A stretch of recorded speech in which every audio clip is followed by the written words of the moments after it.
fils vivait dans une cabane au fin fond des forêts éthiopiennes, là où personne ne va presque jamais. Autrefois, l'homme avait été marié, mais sa femme était morte en donnant le jour à leur fils. Son chagrin avait été tellement grand qu'il décida de ne plus vivre parmi les hommes. Il voulait vivre seulement avec son chagrin et son fils Devi. Un jour, il s'enfonça profondément dans la forêt et il construisit une simple cabane pour eux deux.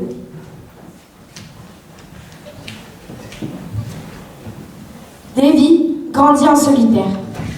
Son père lui a appris toutes les choses de la vie, à marcher,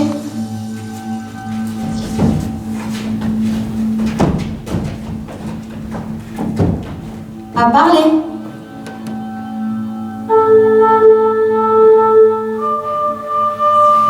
à chasser et à pêcher.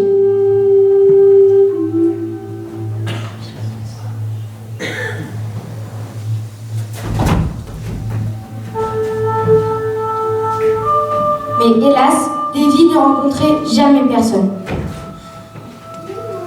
Dans ce coin perdu de la forêt, il pouvait tout au plus apercevoir quelques voyageurs égarés.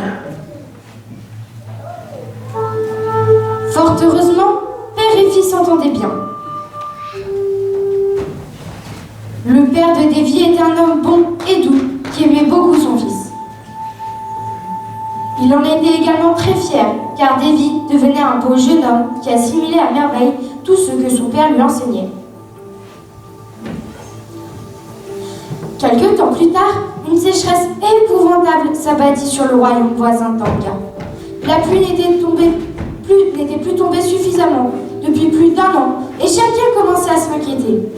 Les fermiers se plaignaient de leurs champs asséchés, et l'eau des rivières ne suffisait pas à donner à boire à tous les habitants, les animaux et les cultures du pays. La famine ne tarderait donc pas à s'abattre sur le pays tout entier. Le roi était au désespoir.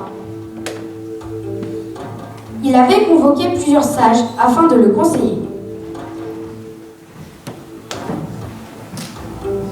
Que tous les hommes qui possèdent un âne aillent chercher chaque jour 2 sacs d'eau dans la mer afin d'irriguer les champs.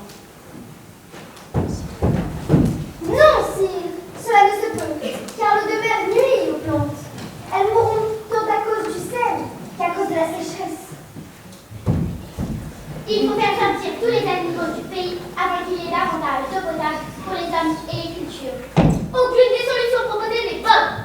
Il faut tout simplement que l'eau de pluie, fraîche et limpide, tombe du ciel pour que le pays tout entier en ait à suffisance. Si, il n'y a qu'une seule solution. Cherchons un jeune homme pur et intact. Un jeune homme qui n'ait jamais fait de mal et qui n'a que de bonnes intentions. Ramenons-le à Anga et il pleuvra. C'est en effet la meilleure des solutions. Seul un jeune homme pur saura contenter les dieux du temps. C'est une vérité vieille depuis des siècles. Mais reste-t-il à savoir où le trouver? Anga trouve de jeunes garçons, mais aucun n'est entièrement pur de corps et d'esprit. J'en connais bien un. C'était un homme qui était originaire du même village que le père de Devi et connaissait son histoire et celle de son fils. Il la raconta au roi et aux autres conseillers. Je crains cependant que le père ne veuille jamais que nous ramenions son fils à Anga. Le roi réfléchit un instant. Soudain, son visage s'éclaira. Ah, nous donc oublié que j'avais une petite. Elle est la plus belle et la plus intelligente du pays. Si je lui explique la terre, elle fera de son mieux pour ramener ce jeune garçon en Anga. Aussitôt dit, aussitôt fait. Le roi parla immédiatement à sa fille, qui trouva très amusant l'idée de séduire un gentil garçon avec l'accord de son père. Elle, c'est très beau. Tu le verras par toi-même, tu n'as pas à l'épouser de toute façon. La princesse préféra ne pas répondre et commença immédiatement à préparer sa valise pour ce long voyage. Le conseiller lui expliqua où et dans quelle partie de la forêt elle devrait chercher le jeune homme. Fais attention de n'attirer que son attention à lui, car si son père en marre, notre ruse échouera. Il veut seulement vivre tranquillement avec son fils dans la forêt. Après un long et pénible voyage, la princesse arriva enfin à l'orée de la forêt où vivaient Devi et son père.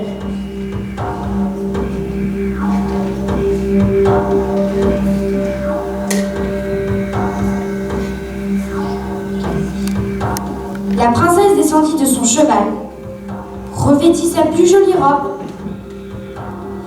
et se faufila à travers la végétation touffue jusqu'au fin fond de la forêt. Soudain, elle entendit des voix. Elle se dissimula rapidement derrière un gros arbre. Juste à temps, car le père de Davy était sur le point d'aller chercher des fruits dans la forêt. Il adressa quelques mots à son fils. Je reviendrai avant le coucher du soleil. D'ici là, mets une bouilloire sur le feu et nettoie toute la cabane. Sur ces mots, il partit. La princesse patienta quelques minutes pour plus de sûreté et se dirigea à pas feutrer vers la cabane. De l'intérieur, on entendait le bruit du balai qui fouettait le sol. Le jeune homme était manifestement obéissant et courageux.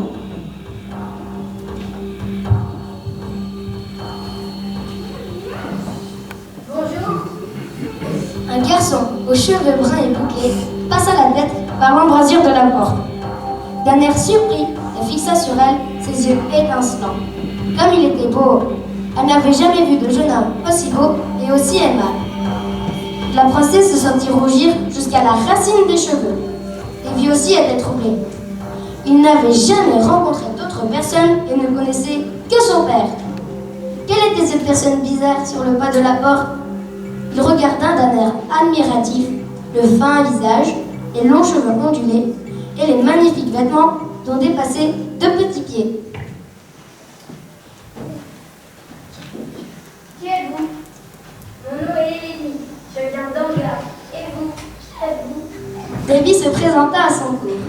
Il offrit à boire et à manger à la princesse. Et ils parlèrent toute l'après-midi comme de vieilles connaissances. La princesse connaissait également toute une série de jeux auxquels Davy participa volontiers. Ils riaient et se poursuivaient. Ils jouèrent à cache-cache, à coucou qui est là, et tressèrent des colliers de fleurs pour garnir leurs cheveux. Le soir arriva beaucoup trop vite à leur gré. Je dois partir. Le soleil a disparu de la Pensez donc, le père de Davy ne tarderait pas à rentrer, et il n'apprécierait guère sa visite. Relevant ses jupes, elle courut chercher refuge à l'abri des arbres.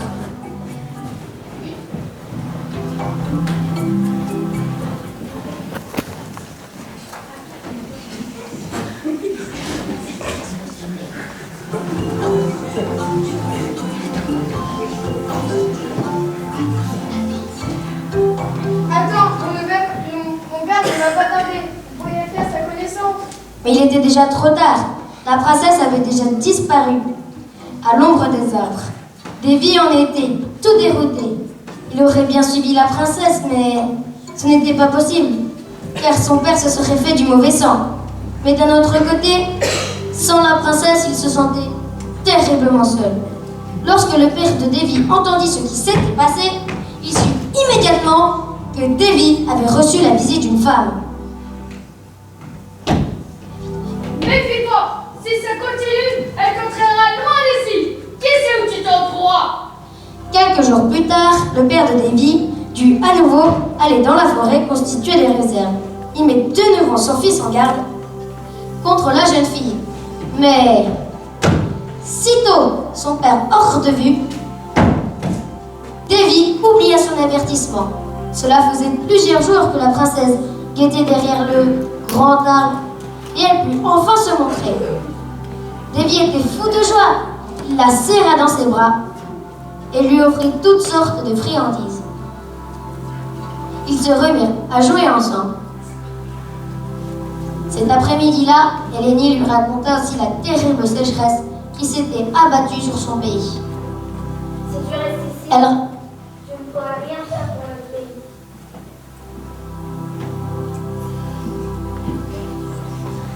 Mon père se ferait du souci si je suis pas là à son retour. Je dois attendre qu'il revienne pour lui expliquer. mais Eleni ne voulait rien entendre.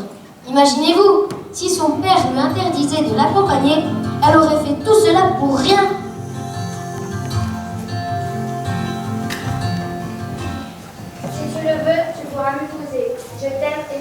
tu m'aimes aussi.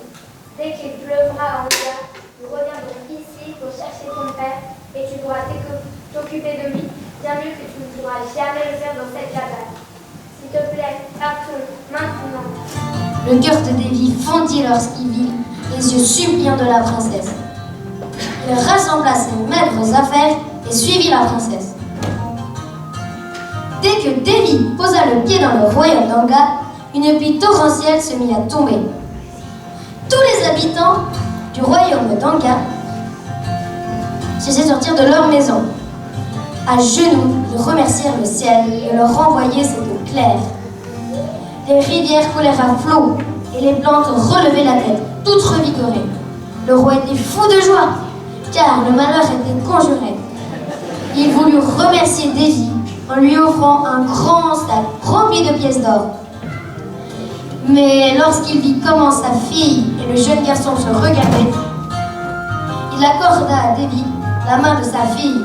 Nulle part ailleurs, il ne trouverait d'ailleurs gendre. Le mariage fut célébré en grande pompe dans tout le pays. Le royaume d'Anga et le royaume envoya aussi chercher le père de Davy. Et lorsque celui-ci vit combien son fils était heureux avec la princesse, il embrassa sa nouvelle belle-fille et souhaita au jeune couple tout le bonheur du monde.